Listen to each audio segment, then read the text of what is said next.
సికింద్రాబాద్ నగరంలోని చైనీస్ రెస్టారెంట్లు, fast food సెంటర్లలో వడ్డిస్తున్న శాకాహార పదార్థాల్లోనూ పంది కొవ్వుతో తయారైన ఆయిల్ను వాడుతున్నారని పోలీసుల దర్యాప్తులో తేలడం సంచలనం రేపింది. రుచి కోసం పలు శాకాహార వంటకాల్లోనూ పంది ఎముకల నుంచి తీసిన ఆయిల్ను వినియోగిస్తున్నట్లు నగరంలోనే రామకృష్ణాపురానికి చెందిన మిథిలేష్ కుమార్ అంగీకరించడంతో పోలీసులు నివ్వెరపోయారు.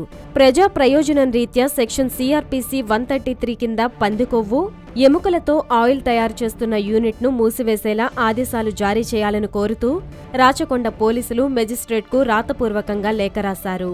పంది కొవ్వుతో తయారైన ఆయిల్ను ఏ హోటళ్లకు సరఫరా చేశారనే అంశంపై పోలీసులు దర్యాప్తు చేస్తున్నారు. పోలీసులకు ఓ వ్యక్తి అందించిన సమాచారంతో దాడి చేయగా ఆయిల్ తయారీ కోసం 300కు పైగా పందులను రామకృష్ణాపురం, అమ్ముగూడ ప్రాంతాల్లో అక్రమంగా పెంచుతున్నారని దర్యాప్తులో తేలింది. హోటళ్లకు ఆయిల్ను సరఫరా చేసేందుకు రామకృష్ణాపురంలో 4 రహస్య కేంద్రాలున్నాయని, వాటిని మూసివేయాలని తాము నోటీసులు జారీ చేసినట్లు జీహెచ్ఎంసీ అధికారులు చెప్పారు. నివాస ప్రాంతాల్లో పందుల పెంపకం వల్ల రామకృష్ణాపురం చెరువు కలుషితమైందని అధికారులు పేర్కొన్నారు.